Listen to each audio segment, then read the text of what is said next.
The tundra will most definitely be frozen on Thanksgiving as the Packers welcome the Dolphins. It is a Packers-Dolphins crossover Thursday. Let's do it.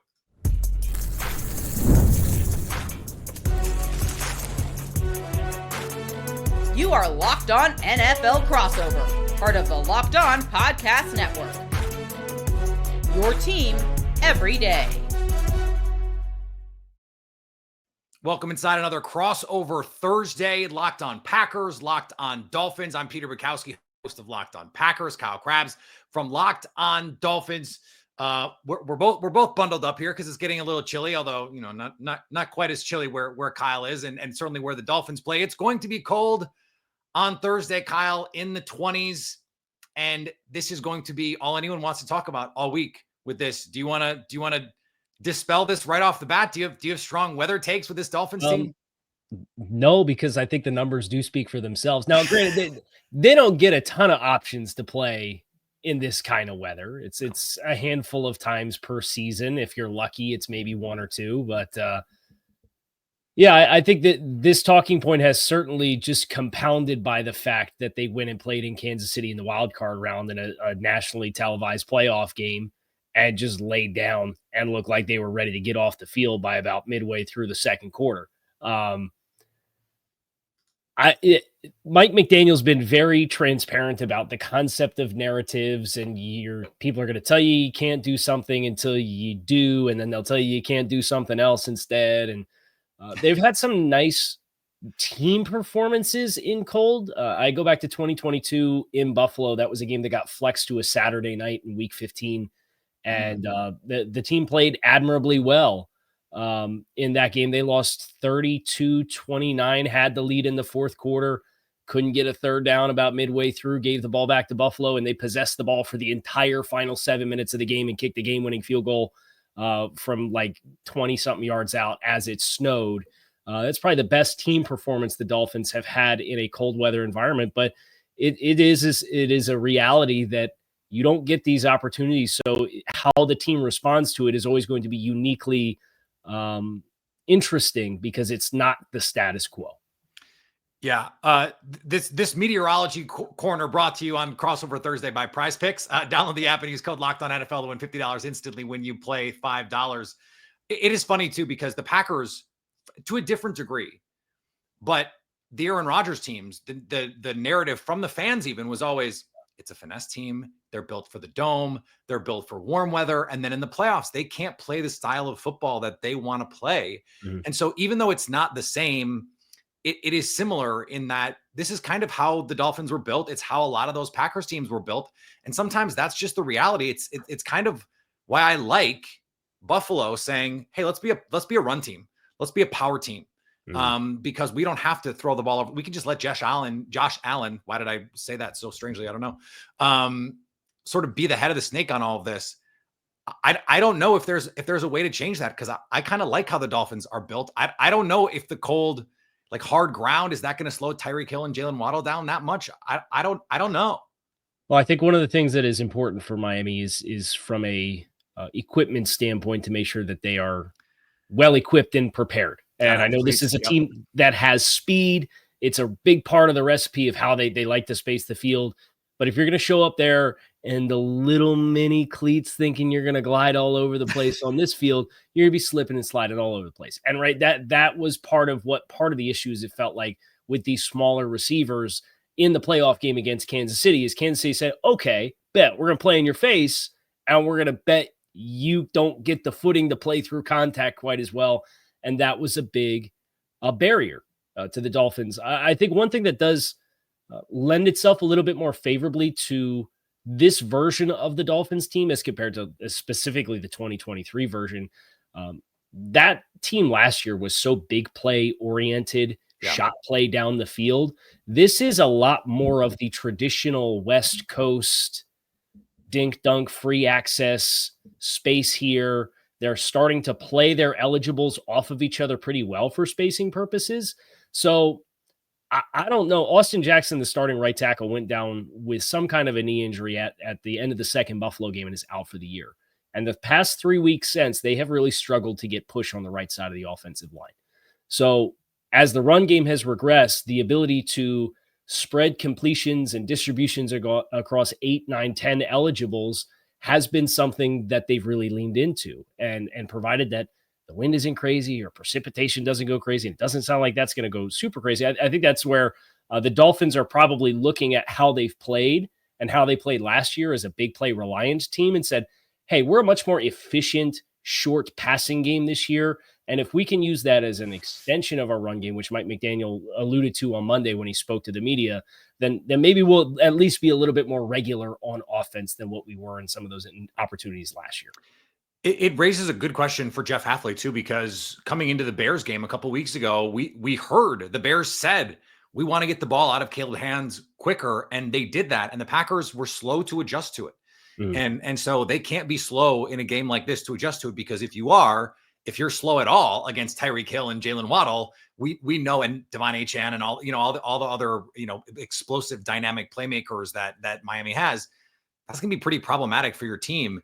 You mentioned that evolution. How has that affected what the defense is doing? Because the Dolphins are now getting to possess the ball a little bit longer, going on more sustained drives. That should theoretically help your defense, but this team has kind of been up and down there, it seems. Yeah. So I would say this from a coverage perspective, teams are very much intent on removing the explosives and playing a lot of clouded corners up in the face of Tyreek Hill and Jalen Waddle, and then playing a safety over the top.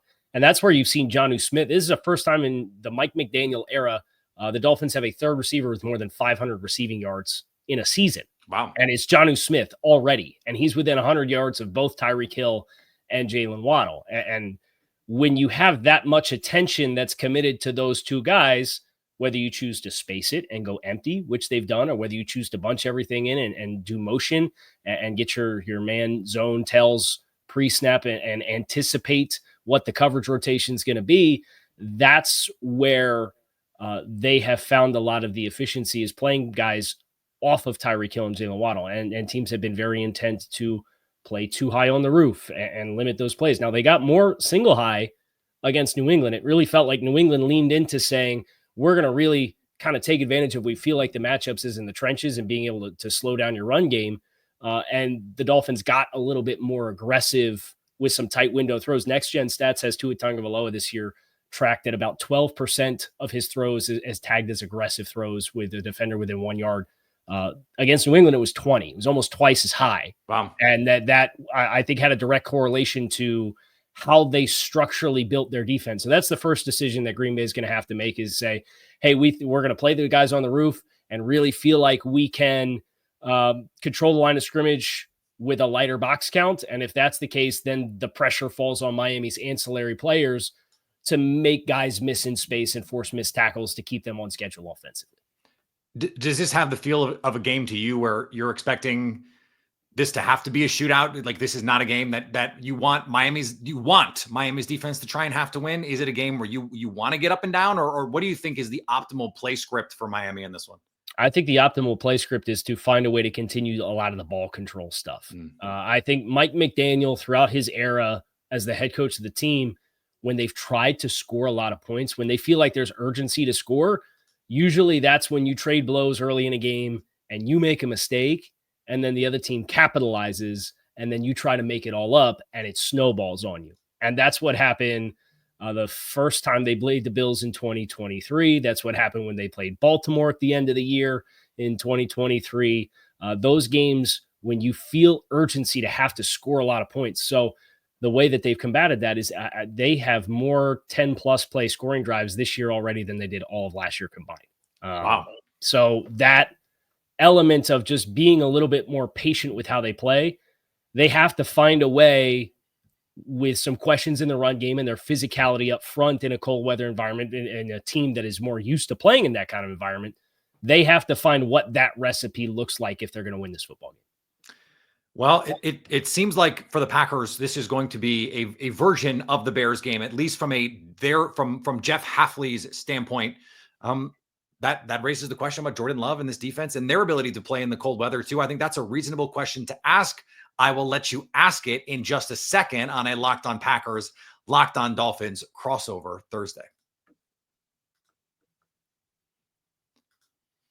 Today's episode, our crossover Thursday, brought to you by our friends at FanDuel. Tackle all the NFL action with FanDuel, America's #1 sportsbook, because right now new customers can bet $5 and get $150 in bonus bets if you win. The FanDuel Sportsbook app gives you everything you need to place live bets on the NFL all in one place. Go to the app, find a game you're interested in. You can see all of the latest stats, live play-by-play, and so much more on the same page where you place your bets. So Packers, Dolphins, Packers 3.5-point favorites at home, Thanksgiving, cold weather. Do you have a lean? What do you like? FanDuel.com gives you options. Plus, get that $150 in bonus bets when you win that first $5 bet. That's FanDuel.com. Never waste a hunch and make every moment more with FanDuel, the official sportsbook partner of the NFL.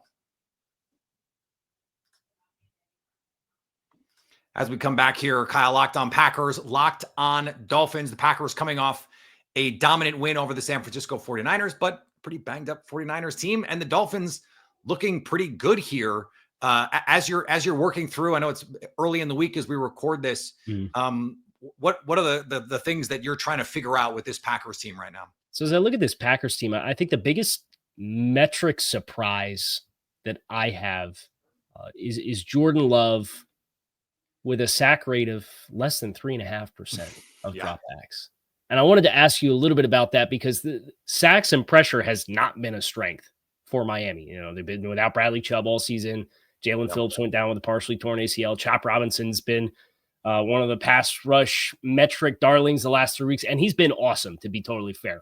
But organic rush for Miami has not been one of the strengths of the defensive unit. So I'm sitting here asking myself, what does an assembled defensive game plan look like for Miami? And I was wondering what you could tell me about how Jordan, as a quarterback who can play outside of structure, has a big time arm to extend plays and still access the entire field, how has he managed to walk this line of being sacked just 10 times in almost 300 attempts this season? Well, I think it starts with he's not afraid to throw the ball into coverage. Okay. Like when he gets some pressure, he's willing to say, I can make that throw. And, he's right often enough. He's got that. I think Matthew Stafford plays much the same way, where it's like, when I face pressure, I'm going to try and make the hero throw because I can. And that leads to some volatility. And we see that, like 2021, Matthew Stafford had every right answer against every pressure in the playoffs. He made every big throw when he needed to, and they won a Super Bowl.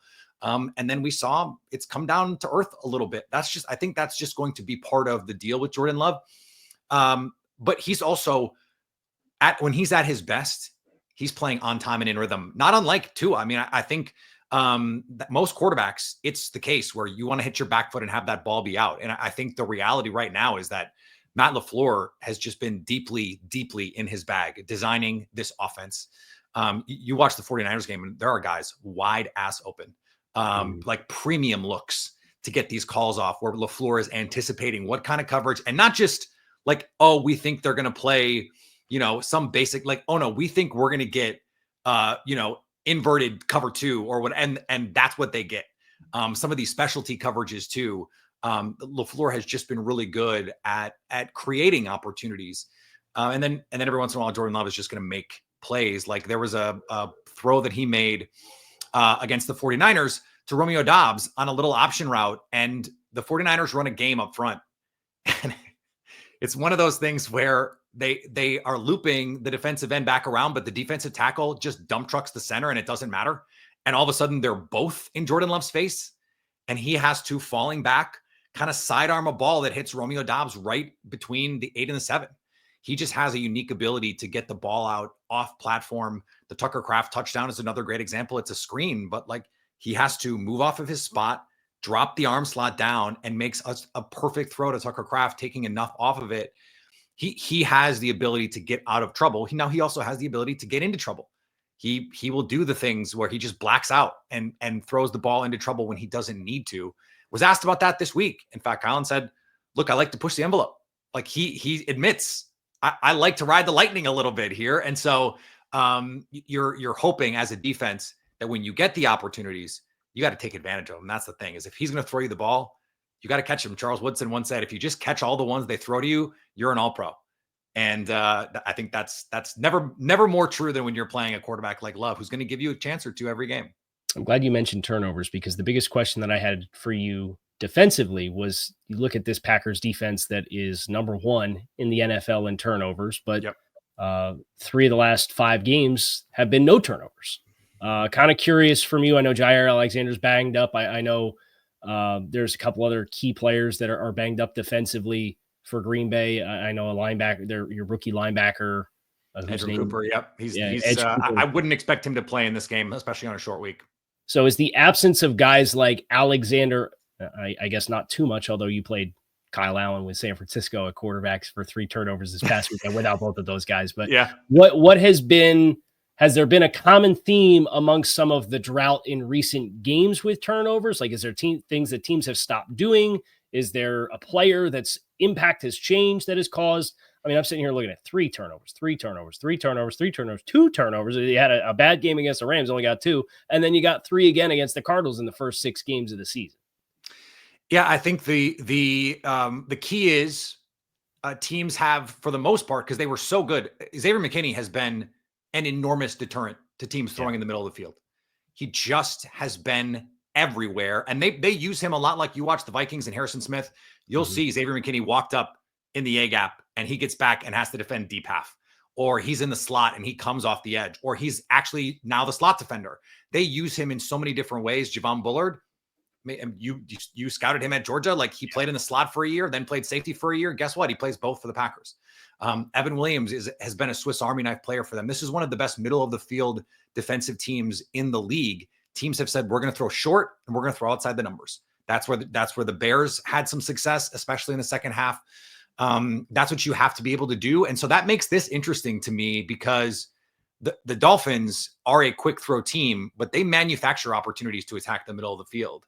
So there's a little bit of a strength versus strength here, where I'm interested to see if Mike McDaniel said, okay, let's throw quick, but let's see if we can throw some, I know Tua doesn't have the strongest arm, but let's see if we can get some outside the numbers throws. Some, Rodgers used to call them the 3-step go ball. He called it a transition go, just to see what you can do. I've seen Tua make throws like that. And to your point, Packers defense 8th in EPA per play this season, but they're 26th in success rate. And that's the turnovers.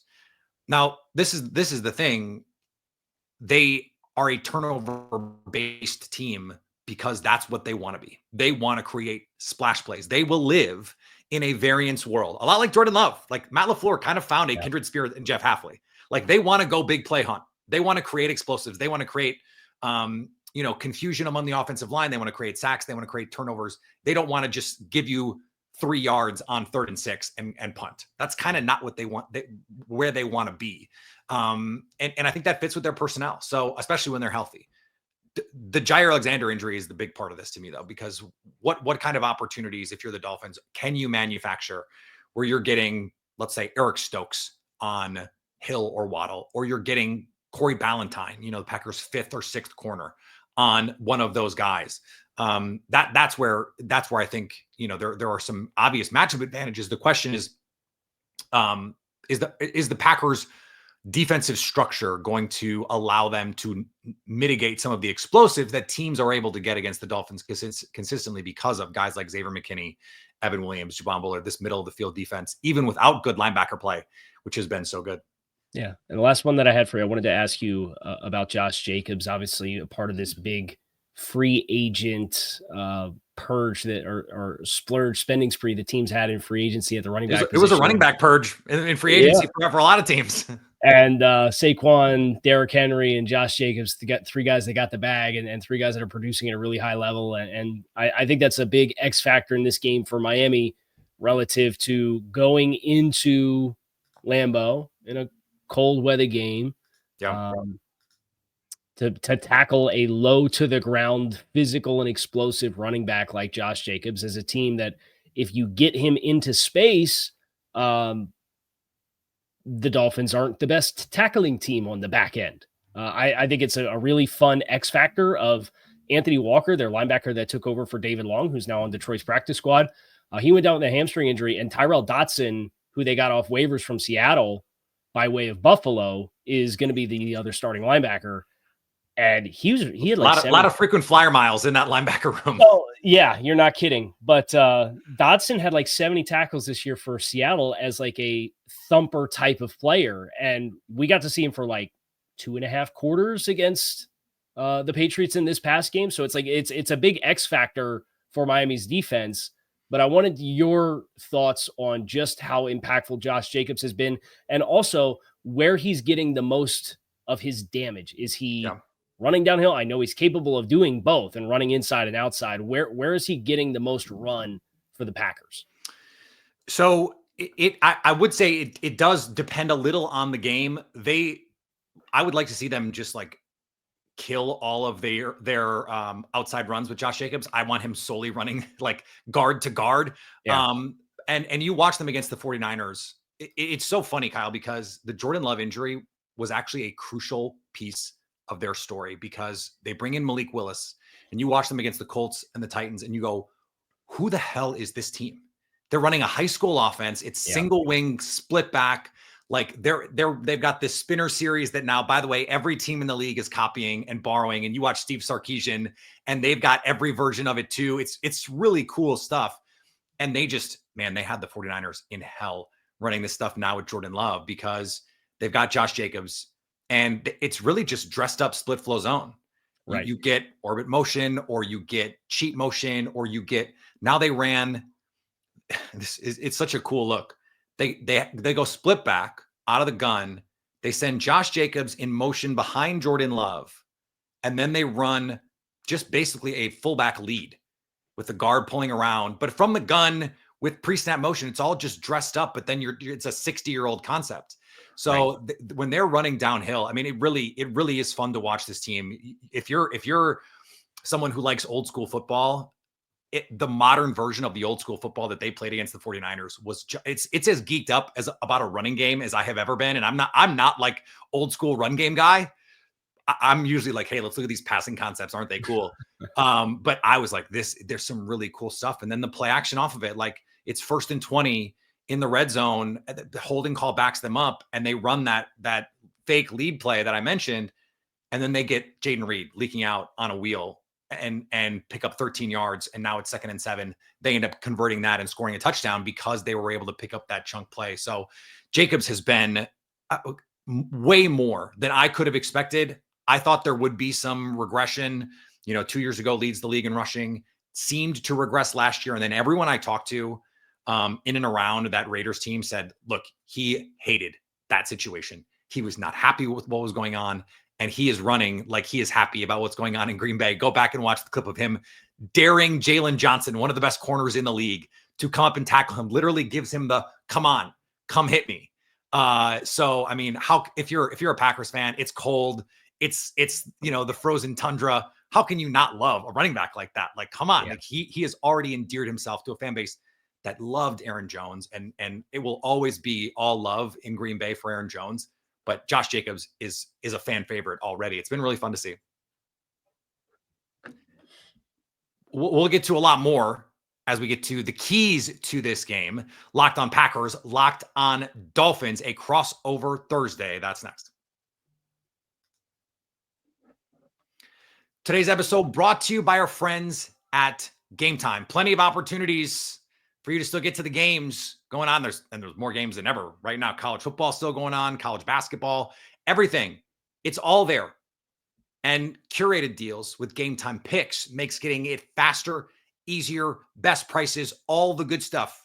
All the good stuff. Plus, you get a panoramic view of your seat in the app before you buy, so you know what you're getting. How often have you bought a ticket, thought you were getting one thing, you get to the game and you're like, this is not what I thought was going to happen when I got here. Take the guesswork out of buying tickets with Gametime. Download the Gametime app, create an account, and use code LOCKEDONNFL for $20 off your first ticket purchase. Terms do apply. Again, create an account and redeem code LOCKEDONNFL for $20 off. Download the Gametime app today. What time is it? Gametime. All right, we're back here, Locked on Packers, Locked on Dolphins, a crossover Thursday. Kyle, this is a Dolphins team. We haven't spent a lot of time talking about this defense. You mentioned the pass rush, the triage unit at linebacker. this secondary, though, they've got some names people know, some names I really like. Javon Holland is one of my favorite safeties in the league. If you're going to put together a game plan for this team to try and stop Jordan Love in this offense, what does it hinge on for you? Well, I know you alluded to Matt LaFleur and how well he is anticipating exotics, but it's been one of the best things that Anthony Weaver has done this season is changing post-snap pictures versus pre-snap looks. And you've got Jalen Ramsey, who will line up in the nickel, and they'll bring him in some fire zone pressure opportunities and some simulated pressures where he's coming off the edge, and they've got linebackers like Tyus Bowser is a hybrid type player who will drop off on the other side and take a shallow hook. And it kind of just changes how the entire back end rotates versus what is shown static wise. And Kader Kohu, their primary nickel, has been getting a lot of inverted rotations into deep half coverages. In this past game, Javon Hollins walked up as a dime backer within 3 yards of the line of scrimmage and turns and runs all the way out, and he takes the high post in a single high look. So they have a lot of different ways in which they can force you to do all of your processing post snap. And I think they'll probably be willing to try to play the game, pick their spots as far as attacking protections with simulated pressures, and try to force Jordan to perk himself up with what he sees. And it's up to them to really disguise and hold their water and stem, and then get to probably what's going to be some ambitious landmarks, because you can't just play man coverage against this wide receiver room with Green Bay. I think they're too deep with too many different talents, and the Dolphins don't have Kendall Fuller, who's still in concussion protocol. He suffered 2 concussions this season. So it's been a mix of 2023 second-round pick Cam Smith and undrafted rookie free agent Storm Duck. And they've both played great name. Wow. Moderately well. Yes, Storm Duck is definitely an all-pro name as far as NFL players go. And he's actually pretty fun. Like he's fairly physical, but he's a lean build, but he can run well. Like he runs like in the low 4.4s. Yeah. So I was surprised he did go undrafted. I would have thought he at least would have been a day 3 pick, but he's a player the Dolphins really like. But this is not, and there's been a lot of matchups where you go into the game looking at the Dolphins cornerback room and secondary and say, if you want to get into some key situations and play man, I think you'd be fine doing it. I don't think this is one of those games. So that for me is the big thing that they have to do. Yeah. To me, this all comes down to tackling on both sides. This is a Dolphins team, the 3rd lowest graded tackling group by Pro Football Focus, after Josh Jacobs just set a single player record for forced missed tackles in a game. And the Packers as a team set a single season record, at least this year. So the highest number this year of forced missed tackles for the 49ers. And by the way, Fred Warner played. Like, it's not like that Superman was not on the field, even though Nick Bosa, is the Thor, whatever Avenger you want to pick. I guess Superman's not an Avenger. You get it. It's okay. I get it. The other side, it's the same thing. Like, I think Tua is going to want to get the ball out quick. That's what they've been doing all year. That's what the Packers have had their biggest struggles with.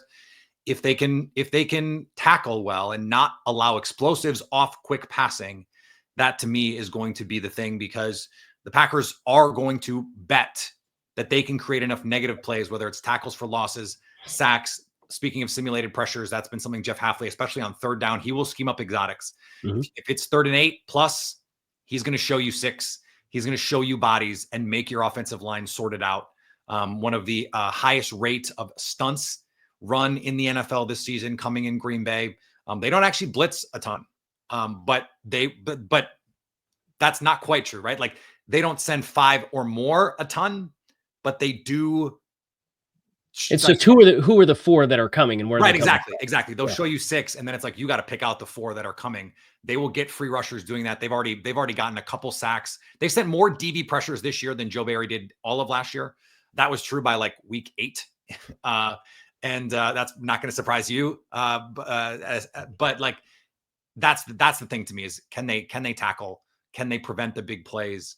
On both sides of the ball. That's going to be the key to me. And I just think it's going to be tough for this Dolphins defense to get enough stops with the way the Packers run game is going right now. That's where my lean is on this right now. I think it can be a good game. I think the Dolphins are still right in the mix in the AFC. I think they see that even with a loss, they're still kind of in it, right? You don't want to lose this one, though. I think Well, you certainly feel the urgency that exists there. They are treating every game, and they've said this for 2 weeks now, as a playoff type mentality. I expect you'll see that. I would not be surprised to see, like, I don't want to say an empty the chamber type effort, but like I wouldn't be surprised if there is some off the wall, quirky stuff in this game for the Dolphins. Kitchen sink game. Yeah, I think there, and anytime coaches off this coaching tree coach each other, you can tell that there's a little something extra. Oh yeah, with the competitive juices from everybody who was in that Washington coaching staff. It's 2 in a row for Matt LaFleur. You got Kyle Shanahan, and then you got Mike McDaniel coming right off the heels. Yeah, so I think for the Dolphins, the key to me, they as a team are averaging about 6 penalties per game. That number in the last 3 games is less than half of that. They've been penalized as a team 8 times in the last 3 games combined. For a problem for the Packers. For a team that's going into a volatile environment, this was one of the narratives around the team all year last year. Your offensive operation gets super sloppy on the road when you travel. I was there firsthand for the Philadelphia game last year on Sunday Night Football. That was about a month earlier than this last year, but just the operation and the consistency of getting up the line of scrimmage and getting guys lined up and pre-snap execution, like all of it was bad. And then you have touchdown passes that are getting called for holding penalties, and you're brought back and you go for scoring a touchdown, and now you're at 2nd and 18 from the 24-yard line, right? And it's just like backbreaking stuff like that. They've done an awesome job the last 3 weeks avoiding those kinds of things. You can't travel to a place like Lambeau, have to deal with the elements, have to deal with the fans, have to deal with the Packers, and then shoot yourself in the foot. That's the number one thing for me. If you're going to give yourself a chance, a puncher's chance to win the football game and come out at 500, you have to play your cleanest operational game of the season thus far. Yeah, and just to piggyback on that, the Packers have to match intensity. They beat a team that they were dying to beat. Even a depleted version, Keyshawn Nixon insisted. They're not apologizing for the 49ers injuries. The Packers won 3 games where their quarterback didn't play or didn't play at least a half, the Jaguars game. So they did that. This can't be a letdown spot for them. They have to match the Dolphins' intensity. That you mentioned it. They're fighting to get in now. It's a de facto playoff game. The Packers have to match that intensity. We will see if they do. Kyle, have a wonderful Thanksgiving. And I hope everyone else, happy Thanksgiving to everybody. And I hope you're enjoying it. And I hope you enjoy the game. We'll talk to you very, very soon. Thanks, Peter.